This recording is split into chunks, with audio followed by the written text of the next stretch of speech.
Bien, vamos a cambiar de tema y vamos a ir a temas más terrenales. Resulta que la consulta previa es una de las más grandes contradicciones del actual gobierno, porque en un inicio lo lanzaron con bombos y platillos, era parte de esta política también inclusiva. Se trata de darle el poder a las pequeñas comunidades para que a través de la consulta previa, valga la redundancia, se le pueda consultar acerca de proyectos o inclusive sobre leyes que se puedan implantar y que afecten su zona. Grandes inversiones, ¿no? El problema También es que en teoría, digamos, en el imaginario el proyecto sonaba muy bien, pero en la práctica hasta hoy se espera el reglamento, o por lo menos que este se apruebe, ¿no? Y ya ha pasado un par de años, por lo menos. ¿Ah?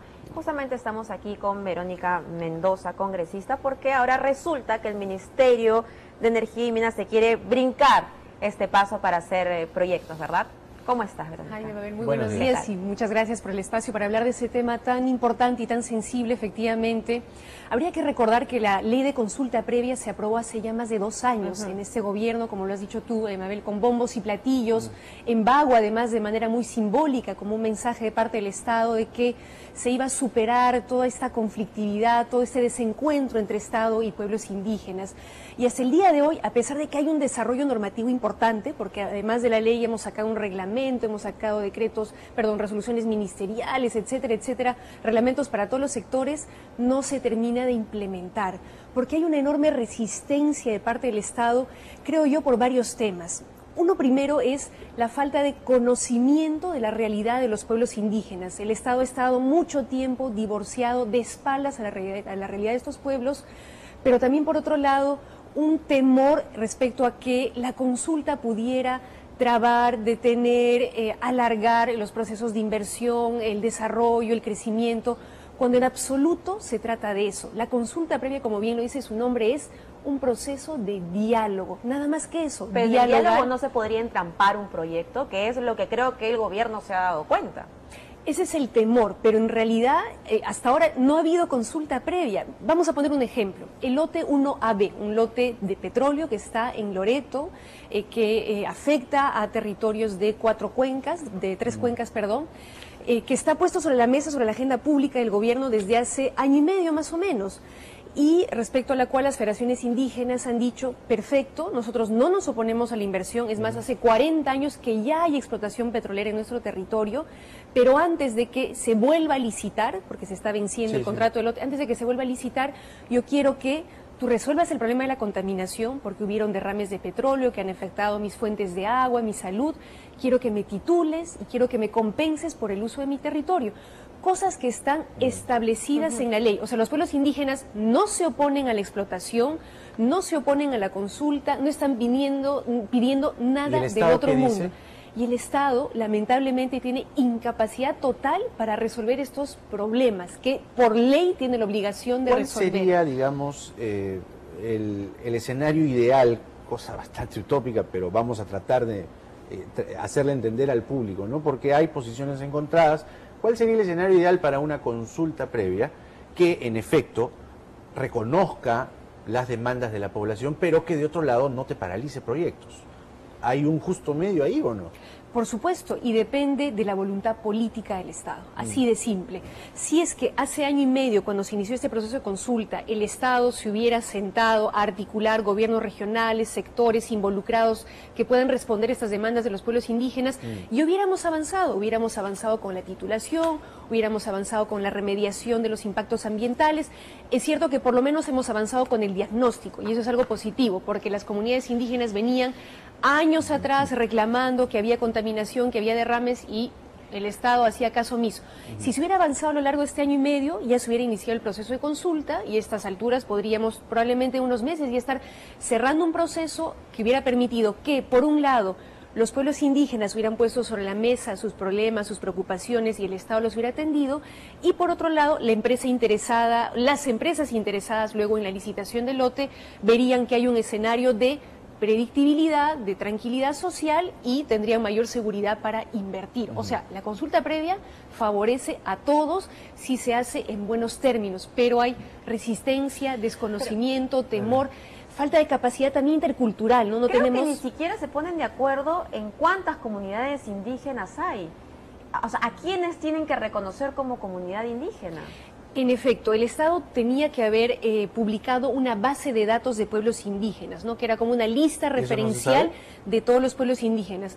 Se publicó después de 2 años, generando toda una expectativa, sí. Claro, mucha, digamos, preocupación de parte de los pueblos indígenas que pensaban que esto era porque no se los quería reconocer, las empresas por su lado pensaban que se iba a reconocer a todo el mundo como indígena, en fin. Por fin, después de 2 años, se ha empezado a superar esto. Ya tenemos una lista referencial de 52 pueblos indígenas, ¿no? Que están tanto en la Amazonía como en la Sierra, pero es cierto que aún falta identificar en qué territorios están exactamente. Y ese es otro problema colateral a la consulta previa que está pendiente, y es la necesidad del Estado de conocer bien su territorio.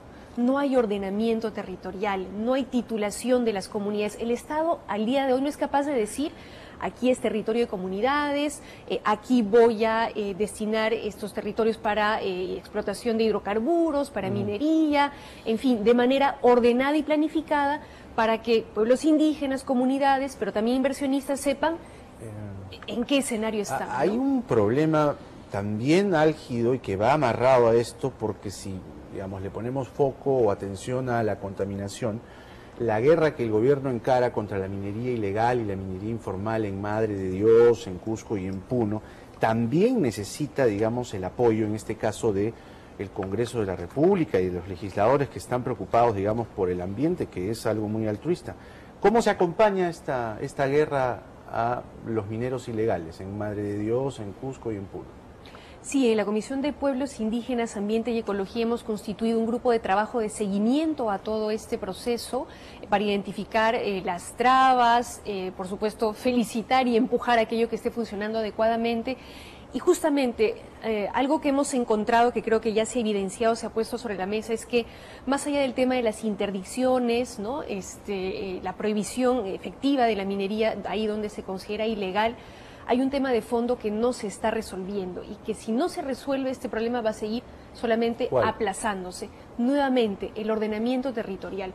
Una de las razones por las cuales tenemos el problema de la minería ilegal es porque el propio Estado estuvo otorgando de manera indiscriminada concesiones mineras a diestra y siniestra, que se superponen a las concesiones forestales para la tala, que se superponen a territorios de comunidades, que se superponen a áreas naturales protegidas, que se supone el Estado garantiza, ¿no?, por ser ecosistemas vulnerables, y hay un desorden total que incluso ahora está dificultando el proceso de formalización de aquellos mineros que sí tienen la voluntad de formalizarse.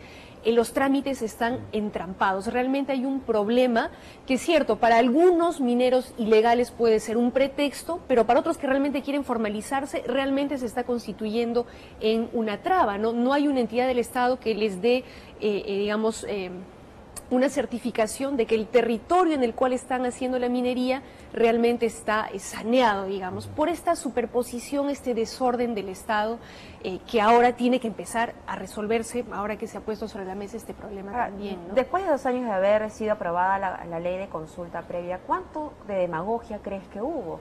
Porque es muy parecido a lo del balón de gas a 12 soles, ¿no? En este caso creo, Mabel, que no podemos hablar de demagogia, porque el Estado peruano... Por parte del presidente, si hasta ahora no se cumple, parece que ya tiró la toalla y ahora el ministerio ya, digamos, quiere darle la espalda a la consulta previa. La consulta previa está vigente en el Perú desde 1995 y desde esa fecha el Estado peruano no tuvo voluntad de implementarla. Y claro, entre tanto se ha ido generando desorden, se han dado concesiones, se han implementado proyectos en territorios de comunidades sin la consulta adecuada, sin los estándares ambientales. Pero en este gobierno. Ha sido tanta la expectativa que hasta tú misma le has dado la vuelta al gobierno, ¿no? Porque no cumplieron las cosas programáticas que se habían planteado en un inicio cuando tú eras parte del nacionalismo. En efecto, y porque además, reitero, consulta previa no es más que diálogo intercultural, y eso es esencial en la democracia y nos beneficia a todos. Por eso creo que tiene que ver con la falta de voluntad política de este gobierno, pero también con una tradición en el Estado de estar de espaldas a estos pueblos que han sido objeto de discriminación de parte de la sociedad y de parte del Estado, que han sido calificados incluso por expresidentes nuestros de ciudadanos de segunda categoría, etcétera, etcétera, ¿no? Entonces, todo este proceso de acercamiento cuesta, ¿no? Hay el tema del idioma, el tema de la cultura, entender cuál es la relación de los pueblos indígenas con su territorio, ¿no? Y sobre todo vencer este miedo que no tiene justificación de que la consulta va a trabar las cosas. Todo lo contrario, dialogando nos entendemos mejor, dialogando las cosas se desarrollan de mejor manera. Y concluyo con esto. No es que los pueblos indígenas, como muchas veces se suele decir, se opongan al desarrollo, se opongan a la minería, se opongan a la extracción del petróleo. No, piden que se hagan las inversiones, pero previo diálogo con ellos para que pueda beneficiarlos también en su desarrollo, no se contamine su agua, su territorio y puedan llevar una vida sana como se merece todo ciudadano Es temerario peruano. porque desde ese punto de vista se podría repetir en muchas partes del país lo que pasó en Cajamarca, ¿no? Pero bueno, ese es otro tema. Ese es otro tema y justamente para evitar que se paralice pasen tanto, cosas ¿no? como en Cajamarca, Claro. para evitar que haya muertos, para evitar que haya conflicto, heridos, es que tiene Y que que se haber paralicen proyectos diálogo también. previo, en efecto, ordenamiento territorial y consulta previa para inversiones sostenibles, respetando el medio ambiente y respetando los Muy bien. derechos de las comunidades. La- Así de sencillo. La congresista Verónica Mendoza, a propósito de la ley de consulta previa, hay evidente preocupación por que no se contamine y en efecto también para que las inversiones continúen, pero cuando hablamos de contaminación también hay que ponerle foco, por eso hacíamos la consulta sobre el caso a la minería Minería ilegal, informal por y supuesto. minería ilegal, que es la que más contamina. Gracias.